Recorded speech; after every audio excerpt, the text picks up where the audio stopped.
Bab 244. Maaf tadi teh ada urusan sebentar, jawab Nisa sambil tersenyum simpul. Lah begitu bahagia dicari dan diperhatikan seperti itu. Membuat masa kecilnya terkenang kembali di mana setiap kali Nisa tak ada di rumah, ia selalu dicari-cari keberadaannya oleh Raihan. Tentu saja karena suruhan kedua orang tua Nisa. Jangan ngilang-ngilang seperti ini lagi. Ini teh di kota orang. Kamu belum tahu banyak tempat-tempat di sini. Kasihan Mang Yusuf khawatir, timpal Raihan. Senyum Nisa kian merekah. Ia merasa perhatian Raihan semakin besar dan merasa dikhawatirkan.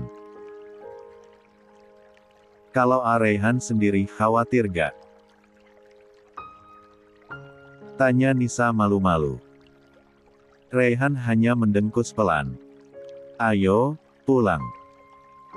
Yang lain sudah menunggu, ajaknya tanpa menjawab pertanyaan Nisa. Ia melangkah lebih dulu, disusul oleh Nisa yang masih mengulum senyum penuh kebahagiaan.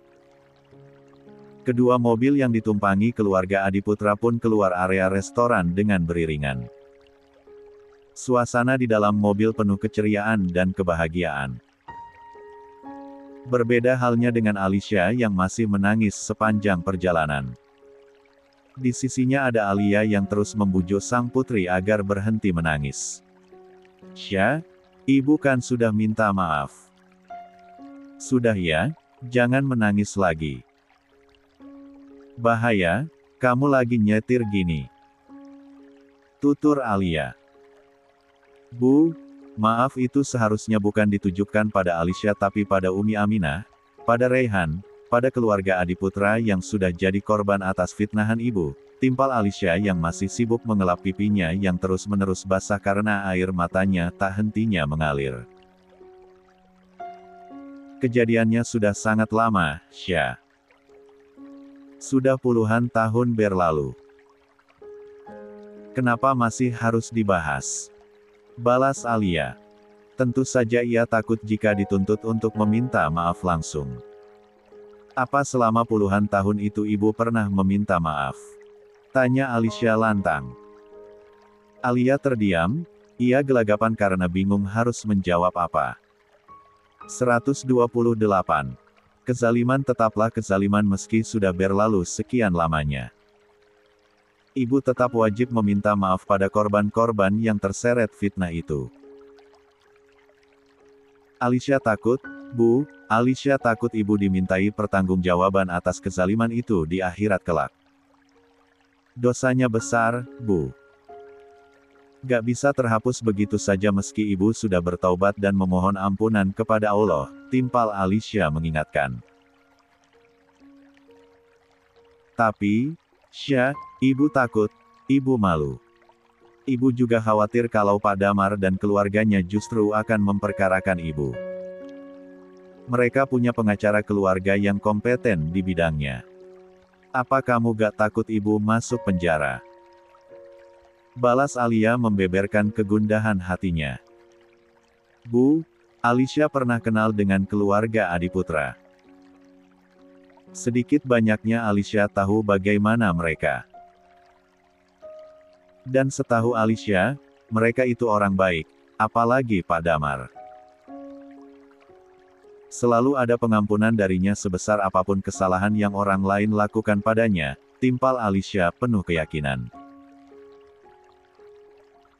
Tapi, Syah. Tapi apalagi, Bu? Jangan tinggikan ego ibu. Ingat, pertanggungjawaban di akhirat nanti akan lebih besar daripada gengsi ibu di dunia ini, balas Alicia kembali mengingatkan ibunya itu.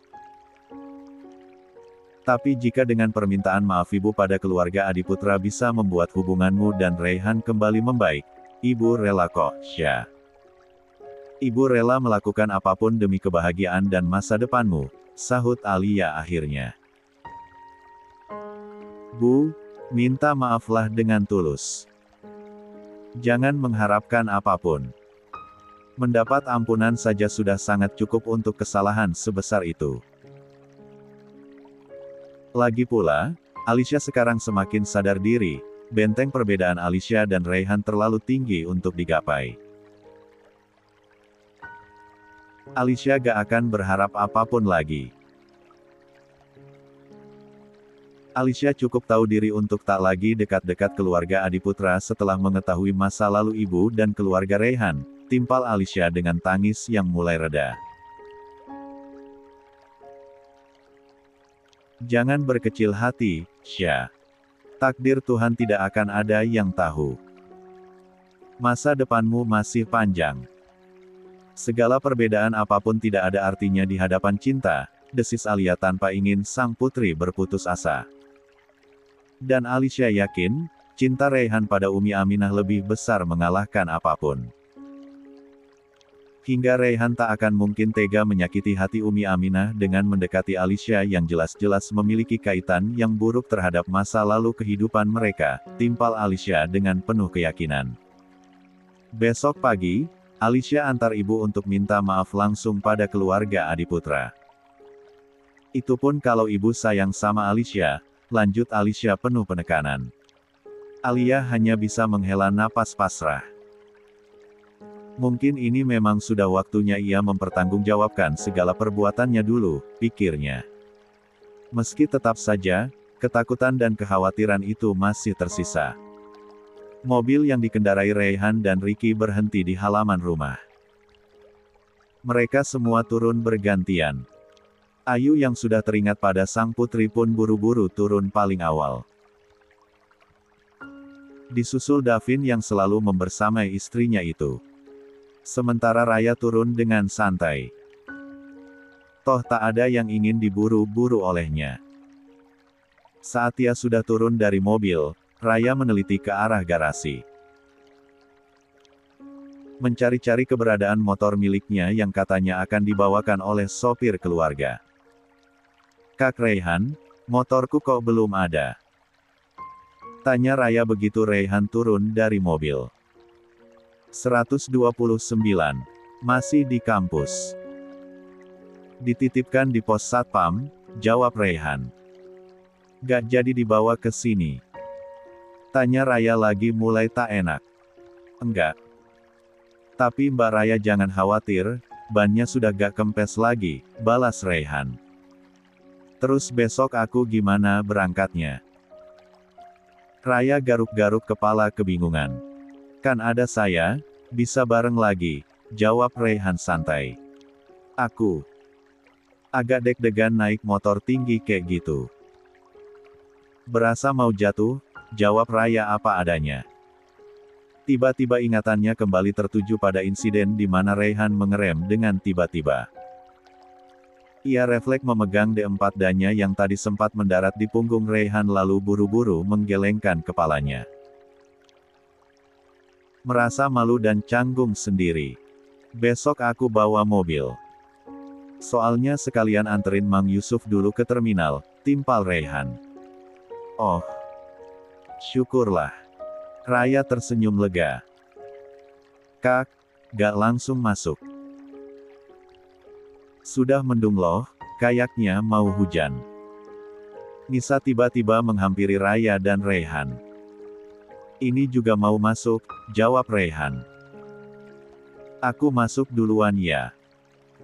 Selamat malam. Kata Raya buru-buru melangkah. Ayo.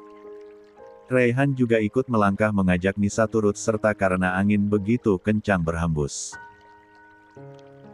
Langit di atas sana pun begitu hitam pekat seolah hujan lebat akan segera turun. Semua penghuni rumah langsung memasuki kamar masing-masing. Rasa kenyang akibat makanan yang melimpah membuat mereka ingin buru-buru beristirahat. Meski tak langsung tertidur karena menunggu makanan itu turun terlebih dahulu. Seperti halnya Umi Aminah dan Nisa yang sudah ada di dalam kamar. Keduanya hanya duduk-duduk sambil bercengkrama ringan sambil menunggu rasa kantuk datang. Nis, bapakmu besok jadi pulang. Tanya Umi Aminah yang sedang menyisir rambut panjangnya setelah membuka jilbab. Jilbab panjang yang hanya dilepas saat di kamar saja. Insya Allah jadi, Umi. Kasihan ibu kalau ngurusin semua hewan ternak dan kebun sendirian. Bisa-bisa ibu kecapean, jawab Nisa. Iya sih. Tapi kamu belum nemuin kosan yang cocok loh. Melamar pekerjaan juga belum. Apa bapakmu gak khawatir ninggalin kamu? Balas Umi Aminah. Khawatir sih pasti. Tapi kan ini resiko kalau punya anak sudah besar. Sudah harus belajar melepaskan. Lagi pula, di kota ini kan Nisa gak benar-benar sendirian. Ada Umi yang sedari kecil sudah Nisa anggap ibu kedua. Ada Arehan juga yang sejak kecil sudah jagain Nisa. Selalu bantuin dan perhatiin Nisa seperti seorang kakak, jawab Nisa sambil tersenyum merekah. Sorot matanya menyiratkan kebahagiaan karena telah menemukan kembali orang-orang yang begitu disayanginya di masa lalu. Iya sih. Tapi kan itu dulu, Nis. Sekarang keadaannya sudah berbeda. Raihan juga sudah sibuk dengan kegiatannya sendiri. Gak mungkin bisa perhatikan kamu lagi. Waktu bersama Umi juga sudah sangat-sangat. 130. Sedikit karena Raihan terlalu sibuk, timpal Umi Aminah dengan senyum canggung. Entah kenapa ia menangkap ada harapan berlebih dari kata-kata Nisa kepada Raihan. Gak apa-apa, Umi. Nisa teh ngerti, balas Nisa sambil tersenyum simpul. Umi Aminah mengangguk tipis nan canggung. Sekarang kita tidur ya, katanya sambil menaiki tempat tidur dan merebah di atasnya. Ujung matanya sesekali melirik pada Nisa yang masih memainkan ponsel sambil senyum-senyum khas orang sedang jatuh cinta. Sepertinya apa yang dikatakan papi memang benar. Nisa menyimpan perasaan pada Raihan, gumam Umi Aminah. Umi Aminah memang sudah mengenal Nisa sejak lama. Bahkan sejak masih kecil. Pun juga dengan keluarganya yang sudah teramat dekat seperti keluarga sendiri. Namun untuk hubungan hati sang putra, Umi Aminah menyerahkan seluruhnya pada Raihan sendiri. Pagi-pagi sekali, para penghuni kediaman Adiputra sudah disibukkan dengan kegiatan masing-masing. Raihan dan Davin dengan kebiasaannya berolahraga di pagi hari, para wanita berada di dapur, dan Ayu sibuk mengurusi sang putri yang sudah terbangun sejak subuh. Mbak, bajunya aku pakai dulu, ya. Nanti kalau kesini lagi aku balikin, tutur Raya saat meminjam baju Ayu karena tak membawa baju ganti lagi. Pakai aja, kayak sama siapa aja. Kalau pas dan kamu suka, ambil aja, gak usah dibalikin, timpal Ayu. Beneran, Mbak? Tapi, apa Kak Davin gak apa-apa? Tanya Raya sungkan. Beneran lah, cuma baju doang. Mas Davin juga gak mungkin kenapa-kenapa, timpal Ayu geleng-geleng kepala. Heran sendiri dengan kelakuan adiknya itu yang masih saja berlaku sungkan padanya. Padahal apapun yang Ayu miliki, tak akan segan untuk berbagi dengan sang adik tercinta. Kecuali satu, sang suami. Makasih banyak ya, Mbak. Raya ambil yang ini. Timpal Raya begitu ceria. Oke. Ayu menyahut singkat. Raya pun keluar kamar dengan senyum merekah. Ia tak ingin berlama-lama di kamar sang kakak ketika Davin sedang ada di rumah. Memilih untuk buru-buru ke kamarnya dan bersiap. Karena ia akan berangkat lebih pagi untuk mengantarkan Mang Yusuf ke terminal. Di kamar berbeda, Nisa sedang mengecek kembali barang bawaan ayahnya itu. Memastikan semua barang-barangnya sudah dimasukkan ke dalam tas. Kamu yakin gak ikut pulang bareng bapak, Nis? Tanya Mang Yusuf. Masih ada waktu 1 jam lagi untuk bersiap kalau kamu berubah pikiran, lanjutnya nampak bimbang. Yakin, Pak? Nisa teh sudah mulai betah di sini, jawab Nisa begitu yakin.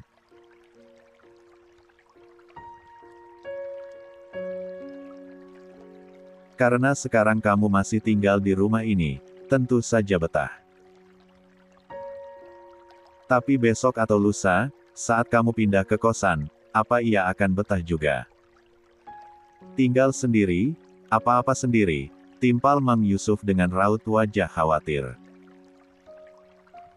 131. Lihat nanti saja ya, Pak. Nisa sudah memilih berarti Nisa harus sudah siap dengan resikonya, jawab Nisa.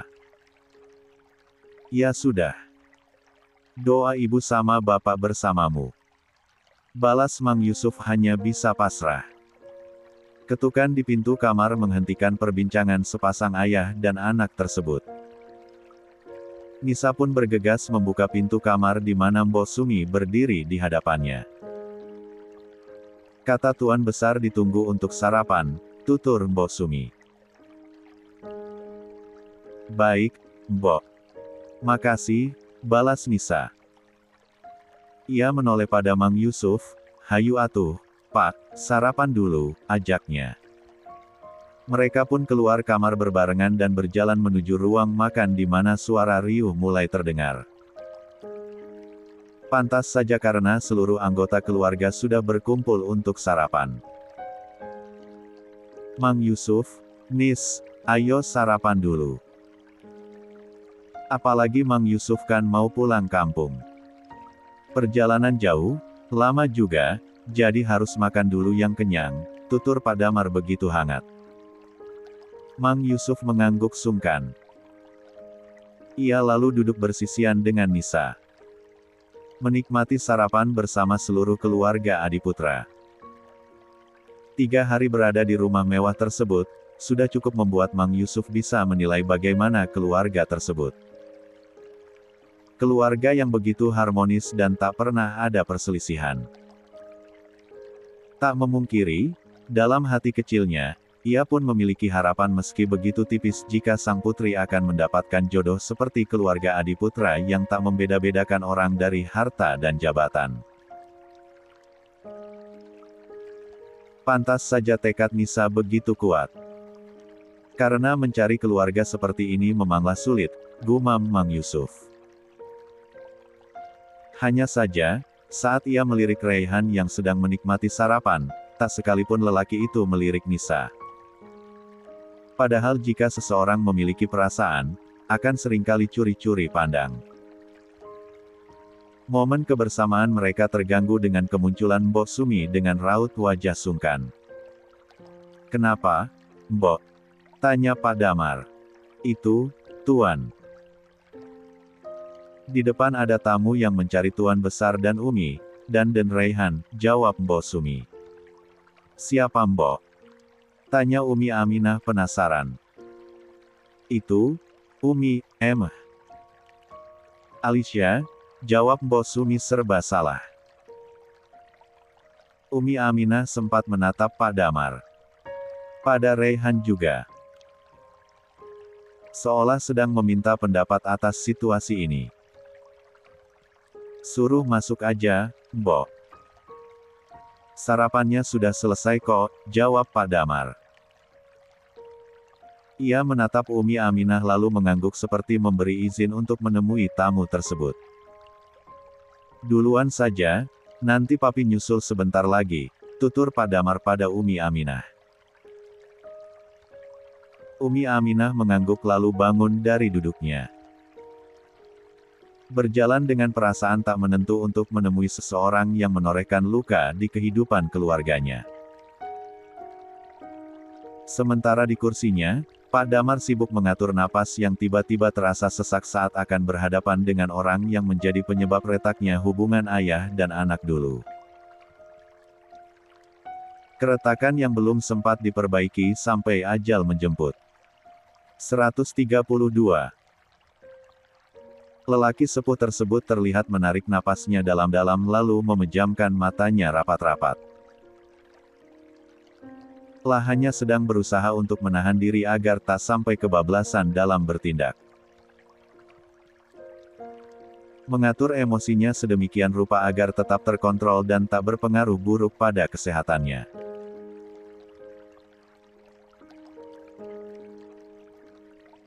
Kalau kakek gak siap, kakek gak perlu temui. Biar Raihan saja sama Umi, tutur Raihan yang paham bagaimana perasaan kakeknya kini. Benar apa yang dikatakan Raihan, Kek. Lebih baik gak perlu lagi berurusan dengan orang seperti itu apapun itu urusannya. Davin turut menimpali. Tentu saja karena Davin paham, jika emosi sang kakek meninggi dan tak terkendali, maka tekanan darah pun akan ikut meninggi. Gak apa-apa. Kakek akan baik-baik saja.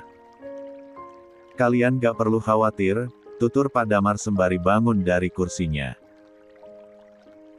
Ayo, Ray, ajaknya pada Raihan. Davin dan Ayu saling pandang. Mereka begitu cemas pada kondisi Pak Damar. Ikuti, Mas, tita Ayu yang langsung diikuti anggukan kepala Davin. Sementara Raya masih terdiam di tempat. Meski begitu penasaran dengan apa yang terjadi, tapi ia tidak ingin ikut campur yang bukan urusannya. Berbeda halnya dengan Nisa yang merasa sangat penasaran dan ingin tahu kejadian apa yang akan terjadi di depan sana setelah apa yang dikatakannya semalam. 133. Umi Aminah berusaha memasang wajah senormal mungkin begitu memasuki ruang depan. Di mana Alicia dan ibunya sedang duduk bersisian di sofa dengan saling diam. Begitu melihat kemunculan Umi Aminah, sepasang ibu dan anak itu buru-buru berdiri dari duduknya. Assalamualaikum, Umi, sapa Alicia seraya menyalami Umi Aminah Taksim. Alicia pun sempat menyenggol lengan sang ibu agar melakukan hal serupa. Meski nampak ragu dan sungkan, tak ayal Alia pun mengulurkan tangannya. Dengan raut wajah datar, Umi Aminah menerima uluran tangan Alia. Silakan duduk, Syah, tutur Umi Aminah ramah. Semara apapun perasaannya kini, ia tetap ingin memperlakukan tamunya itu dengan baik. Alicia mengangguk. Makasih, Umi. Dan ibunya pun kembali duduk saling bersisian dengan wajah tegang. Maaf, Umi, ganggu pagi-pagi sekali. Alicia dan ibu ada urusan penting. Khawatir sudah pada berangkat kalau terlalu siang. Alicia memulai suara. Jantungnya berdegup bukan main, antara malu, grogi, juga takut. Semuanya bercampur menjadi satu. Maaf, urusan apa ya, Syah? Tanya Umi Aminah dengan kening berkerut. Raihan dan Pak Damar ada di rumah juga. Bukannya menjawab, Alicia malah balik bertanya. Ada, masih menyelesaikan sarapan, jawab Umi Aminah. Syukurlah. Alicia menyahut pendek. Ujung matanya berkali-kali menatap ke arah ruang sebelah, menunggu kemunculan sepasang kakek dan cucunya. Sementara Alia terus menunduk. Tangannya begitu dingin dengan debaran jantung yang tak bisa lagi digambarkan saking tegangnya. Apalagi saat ia mendengar suara derap langkah kaki yang menengarah ke sana. Benar saja, Pak Damar dan Raihan muncul lalu duduk berdekatan dengan Umi Aminah. Wajah keduanya dingin dan tak sehangat biasanya. Membuat suasana kian tegang dan menakutkan bagi Alia yang tentu memiliki kesalahan besar. Maaf mengganggu waktunya, Pak Ray, kata Alicia mewakili sang ibu. Katakan ada apa? Waktu kami tidak banyak. Apalagi Raihan, dia harus segera berangkat, tanya Pak Damar begitu datar dan tanpa senyuman. Alicia sempat menoleh pada ibunya. Ia juga sama tegangnya dengan Alia. Namun Alicia sudah bertekad ingin mengakhiri perselisihan di antara mereka akibat kezaliman yang pernah dilakukan ibunya dulu. Sebagai seorang putri, Alicia merasa memiliki kewajiban untuk meluruskan semuanya dan membuat keadaan kembali membaik. Meski sedikit mustahil karena kesalahan yang dilakukan ibunya begitu fatal. Jadi begini, saya baru mengetahui apa yang pernah terjadi di masa lalu antara ibu saya dan keluarga ini. 134. Terutama mendiang ayahnya Raihan. Jujur, begitu mendengarnya saya hancur, saya malu dan merasa tak memiliki muka lagi untuk menampakkan diri di hadapan keluarga ini. Tapi, setelah saya merenung sejenak dan berpikir jernih, saya merasa apapun yang pernah terjadi dulu tak akan pernah bisa mengembalikan keadaan apapun. Luka dan kemarahan keluarga ini pasti tidak akan kering begitu saja. Namun, saya berharap Umi Aminah, Raihan, terutama Pak Damar bisa memaafkan kesalahan ibu saya. Meski saya sadar, kesalahan ibu saya begitu besar dan fatal, tutur Alicia berusaha menyusun kepingan demi kepingan kata di sela-sela jantungnya yang berdegup hebat. Bagaimana kami akan memaafkan, bahkan orang yang bersangkutan pun tak pernah meminta maaf secara langsung. Timpal Pak Damar dengan rahang otot mulai mengeras. Alicia menoleh pada ibunya yang masih saja menunduk dalam sambil meneteskan air mata. Entah air mata penyesalan atau mungkin ketakutan. Inilah alasan kami datang ke sini. Ibu saya ingin meminta maaf pada Pak Damar, Umi Aminah juga Raihan. Sebagai perwakilan mendiang ayahnya Raihan yang sudah tidak ada di dunia ini, timpal Alicia. Ia kembali menyenggol lengan sang ibu yang masih diam dan tak bersuara. Alia memberanikan diri mengangkat kepala. Menatap beberapa pasang mata yang menatapnya dengan tatapan yang tidak bisa diartikan. Marah, kecewa, bahkan mungkin juga benci dan dendam. Namun, ada sepasang mata yang paling membuatnya merasa semakin tak enak dan bersalah. Yaitu mata tua Pak Damar yang mulai tergenangi air mata. Dari ketiga orang yang duduk di hadapannya, menemang Pak Damarlah yang paling merasakan dampak dari fitnahan itu. Nama keluarganya sempat tercoreng, kehilangan anak sulung yang digadang-gadang akan menjadi penerus keluarga, hingga harus hidup dengan menahan kerinduan yang tentu saja tidak mudah. Tak heran, dari ketiga orang itu, Pak Damar yang merasa hatinya paling hancur bertemu dengan orang yang menghancurkan keluarganya. Lelaki sepuh tersebut bahkan kebingungan untuk bersikap. Ingin marah, memaki, memukul, sebagai bentuk luapan rasa sakitnya selama ini. Nyatanya, Pak Damar hanya bisa terdiam. Menahan segala emosi yang memenuhi hatinya. Terlebih yang ada di hadapannya kini adalah seorang wanita. Makhluk yang selama hidupnya selalu dikasihi Pak Damar tanpa pernah berani menyakiti. Alia yang matanya kian sembab langsung menghampiri Pak Damar. Tersungkur di hadapan lelaki sepuh tersebut untuk memohon pengampunan. Maafkan saya, Pak. Saya benar-benar minta maaf. Saya tahu kesalahan saya begitu besar dan fatal. Tapi saya benar-benar ingin meminta maaf agar beban dosa yang sudah menghantui saya berpuluh-puluh tahun ini segera pergi. Saya menyesal, benar-benar menyesal, kata Alia dengan suara bergetar. Dulu, usia saya masih sangat labil hingga hanya mementingkan kepentingan diri sendiri tanpa berpikir jauh ke depan.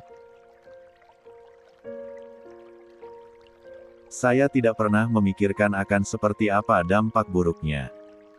Saya benar-benar minta maaf. Sungguh saya sangat menyesal, lanjut Alia sambil memegang kaki Pak Damar.